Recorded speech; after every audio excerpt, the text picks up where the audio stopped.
So now that you've fought in the Reebok gear, what do you think? I actually like the Reebok gear. Everybody was kind of complaining about it. I kind of like it. One thing that I am gonna say though is that the sweats, the jacket, the sleeves are kind of outrageously long. That needs to get hemmed a little bit, and if they were a little bit thicker, that'd be cool too. How do you feel about your performance tonight? It was pretty commanding. I felt good. I executed the game plan well. I would have liked to have got a finish on the guillotines or the head and arms, but he was tough, man. I just couldn't quite find it. Like, I feel like maybe I could have slapped it on a little bit tighter, but I was worried that I would lose position in the scramble. He seemed like he was pretty aware of the angles I was gonna take to try to finish, and the moment I let up my pressure, I was pretty sure he was gonna try to go for a big scramble, so I didn't want to lose a position in the scrambles.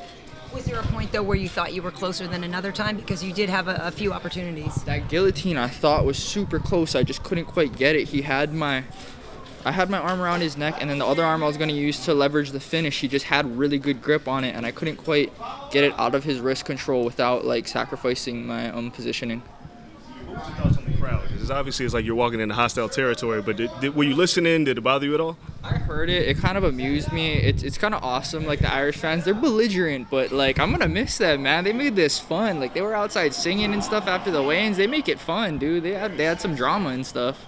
Like, they're real passionate fans. They're fun. It's not the first time I've had to deal with a hostile crowd, though. When I fought in Australia, I got booed when I came out. Fought in the Philippines a bunch of times. They were actually chanting the other guy's name like mid-fight, so it doesn't really bother me. As far as the pay for the Reebok deal, how does that stack up for you as compared to what you were making off sponsorships before? For me, it's about the same. I never really made the effort with Instagram and Twitter that I probably should. I'm kind of lazy with that kind of stuff. I feel like I'm like selling my soul a little bit, but whatever. For me, I make about the same amount, so I don't particularly care, except now I have nicer gear, so I guess it's pretty cool. Is it nice to know that this way the money's a little more guaranteed and you'll get it within 10 days as opposed to having to chase down sponsors, or does that not make a difference? I don't really care. I have a really good manager in Jason House, so it was never really an issue to get sponsor money before. He kind of knew what guys to do business with and stuff, and it was never an issue getting money before. So, yeah, like I said, I guess I just have nicer gear now. I really like the bags they gave us. Those are awesome.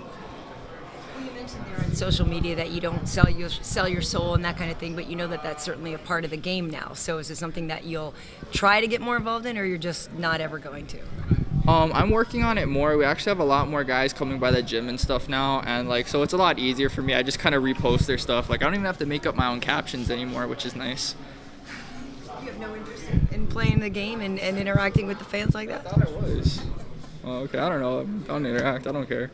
Well, it's just that when you look at the guy who's headlining this card, Conor McGregor has made a big name for himself with his ability to talk and communicate what he wants. So you can definitely see the value in that. That's very true, but I never got in this to sell my soul. I got in this to be the best in the world one day. I got in this to prove, like, bar none, that I'm going to be one of the greatest ever. I never got in this to talk my way to the top. I got in this to earn my way to the top. Was there anything about Neil Seery that surprised you? Was he weaker anywhere or stronger anywhere than you expected? Honestly, that was about exactly what we thought. He hit a lot harder than I thought he would. He hit pretty hard.